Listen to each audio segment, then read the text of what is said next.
As the season inches closer and closer, let's take a look at how the conference shakes up with some power rankings. We will update them as we go through the season, but just because a team was ranked in one particular spot one week and wins doesn't mean they will go up or stay where they are. These are power rankings, and if someone looks more dominate one weekend and another ekes it out, I reserve the right to do what I feel is just in these very important, nationally significant rankings. So, let's get to it.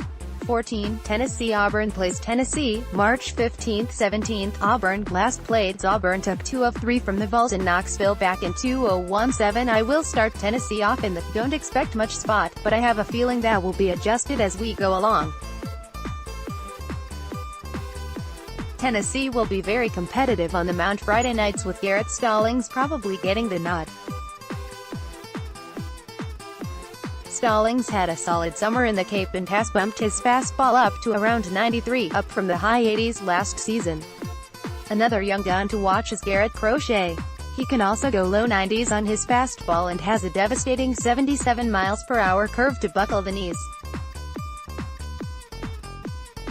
The big question here will be, can he locate it consistently early in conference play? In the lineup, SS Andre Lipschitz and second baseman Jay Charleston will return to anchor the field. Other names to watch will be Justin Ammons in the outfield along with Alaric Solari. Catcher is the position to watch, as there wasn't a breakaway winner in the fall in a three-man race. Tony Vitello still has a ways to go to getting Tennessee back to the Delmonico days of Omaha, but he is starting to get the pieces in place to return the Vols there. The question is, will it start to come together this year, or will it take another year of lumps before the Vols ready for a breakout? 13. Missouri. Auburn does not play Missouri this year. The Tigers return both their best hitter and best era pitcher off of a team that went 34-22 on the year but only turned in a 12-18 conference record. Cameron Misner returns with his .360 batting average and will be counted on to lead the offense along with Chad McDaniel behind the plate. On the hill for Missouri, look for Tyler LaPlante and TJ Sekima to hold things down on the weekends, but the Tigers must have some newcomers step up to fill in spots both on the hill and in the field to play the role of spoiler in the East. The Tigers were dealt a huge blow last week when the NCAA banned them from postseason play this season due to tutoring and academic infractions. This means there will be no trip to Hoover or to the big tournament for the Tigers this year. 12. Alabama. Auburn plays Alabama, March 26, Cap City Classic, Mont, May 3rd, 5th. Auburn's last played. Auburn swept all 4 games versus the Tide, scoring 49 runs to Alabama's 12. This is why I like power rankings.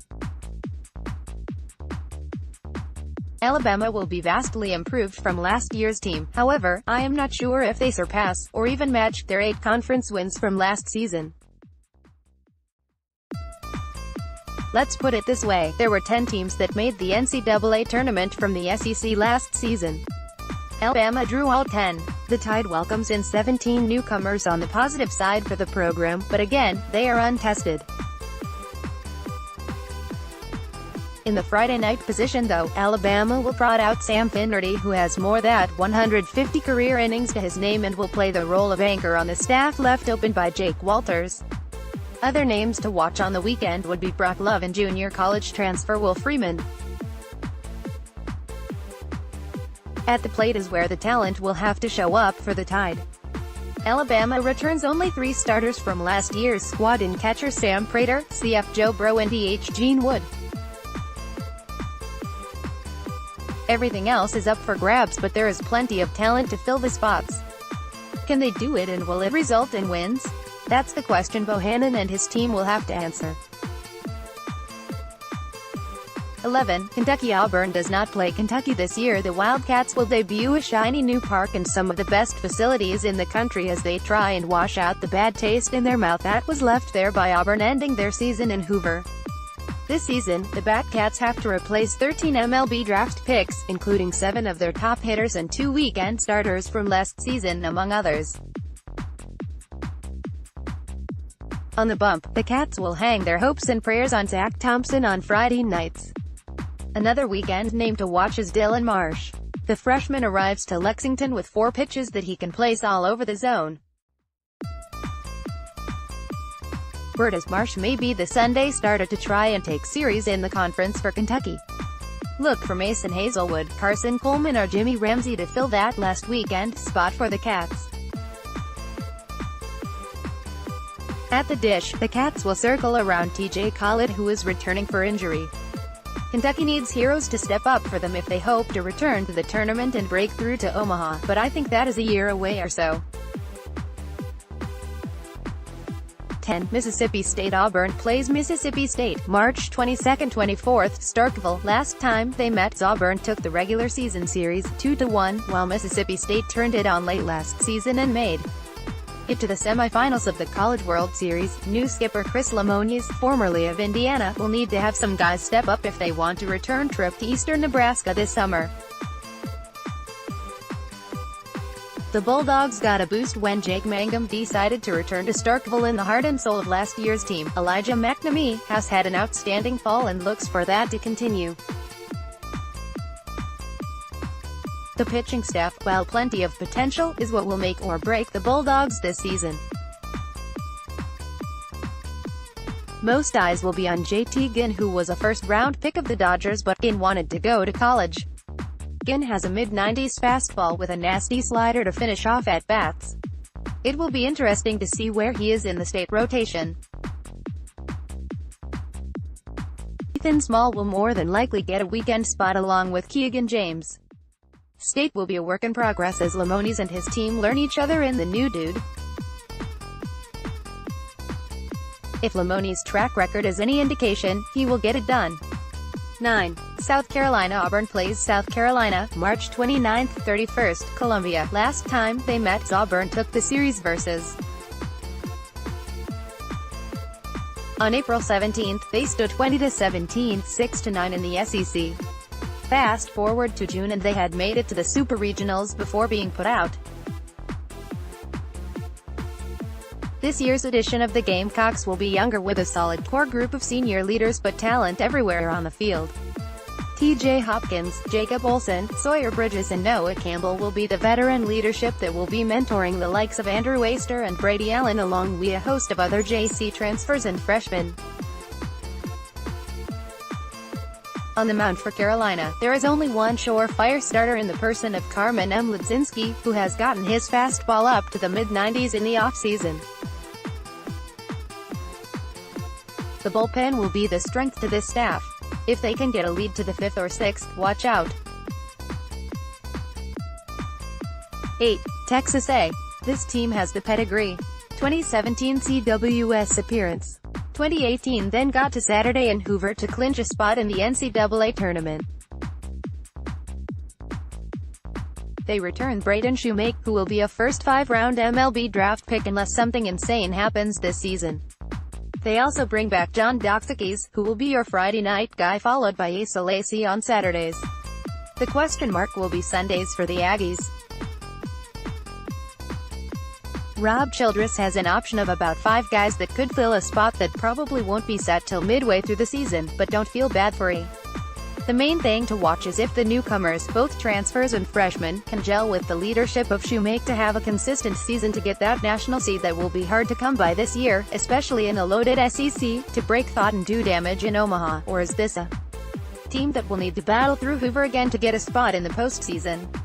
7. Georgia Auburn plays Georgia, May 10–12th. Auburn, last time they met, Auburn took a road series from the Dogs back in 2017, 2–1. The Dogs are going to be an interesting study.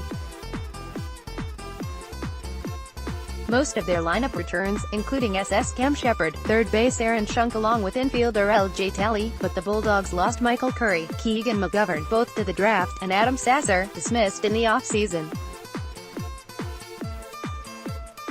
Those 3 men accounted for 43 of Georgia's 64 long balls last season.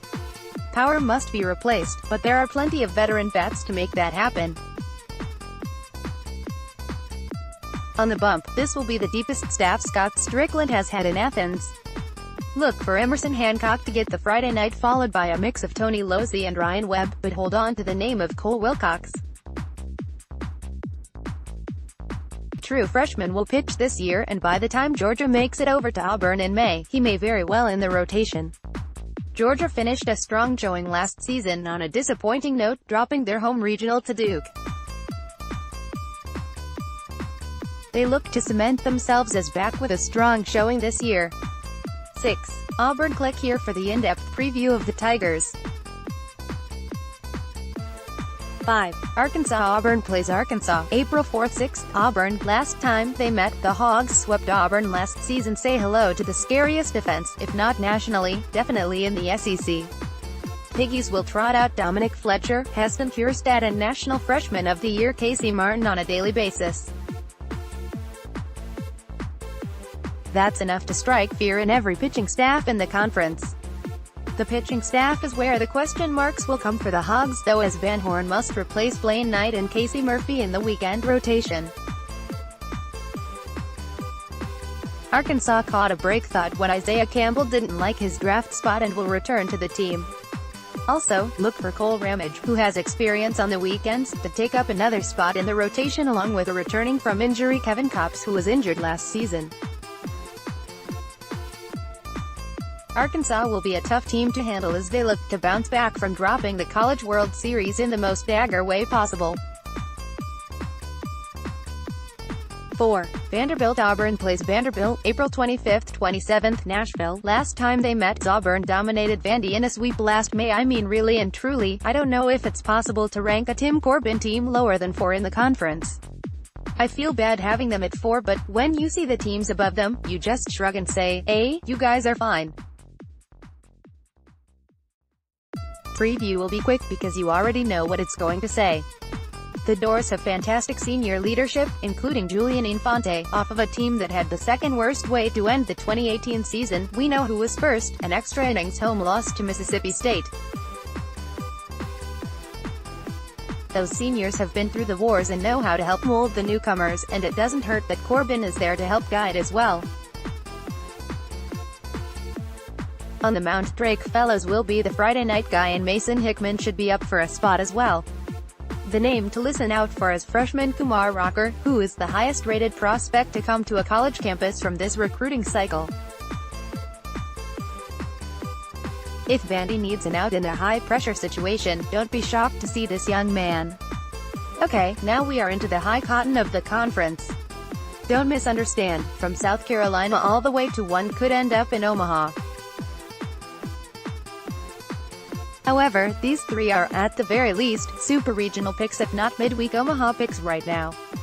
3. Ole Miss. Auburn plays Ole Miss, April 18-20. Auburn. Last time they met, both teams split games in Hoover, while the Rebs took a decisive sweep of Auburn last May. The Rebels, who 2 years ago brought in those recruits, are now juniors, and for those that follow college baseball and the MLB draft, this is perhaps the last chance these Rebels have to get Mike Bianco through his personal glass ceiling to get to Omaha. That was the dream of Ole Miss last year, until Tennessee Tech burst that bubble in the Oxford Regional. Just because of what I mentioned above, Ole Miss returns some monster names, Greer Kessinger and Thomas Dillard in the field. However, the question mark is going to be the starting rotation.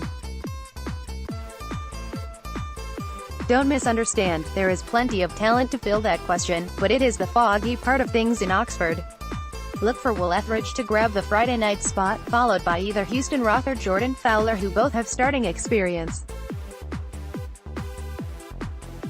Behind them is an embarrassment of riches headlined by Parker Karachi on the back end. Ole Miss has the pieces to the puzzle and has the ability to put them together to spell Omaha. Bad news is, it may be now or never in Oxford.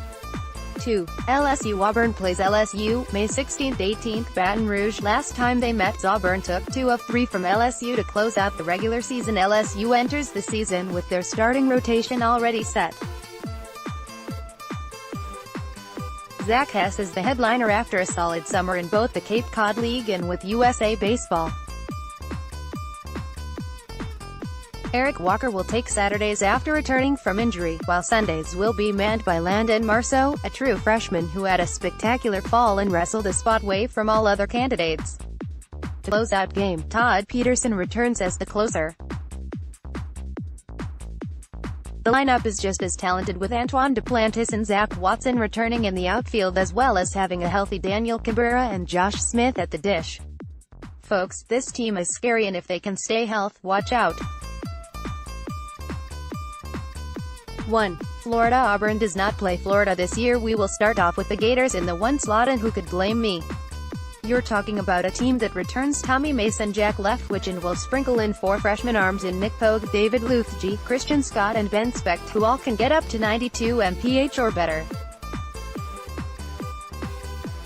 Florida also returns their entire outfield, Langworthy, Dalton, and Maldonado, while they break in a brand new infield, with newcomers and seasoned players that are finally getting their shot at playing time. All in all, Florida has question marks but has so many puzzle pieces to fill it in that it will be interesting to see who steps up and try to take the torch left by Brady Singer, Jackson Kowar, and Michael Byrne. Don't worry, someone will. Well, that's it for our look at the conference coming up. We will leave this here until the week before conference play and make our adjustments weekly from then on. This should be a fantastic season, as it always is. Will we have a team from the bottom half step up like Georgia did last year? Who will be that 9th or 10th SEC team to make the tournament field? Will someone get burnt again? The next upcoming 14 weekends will tell the tale.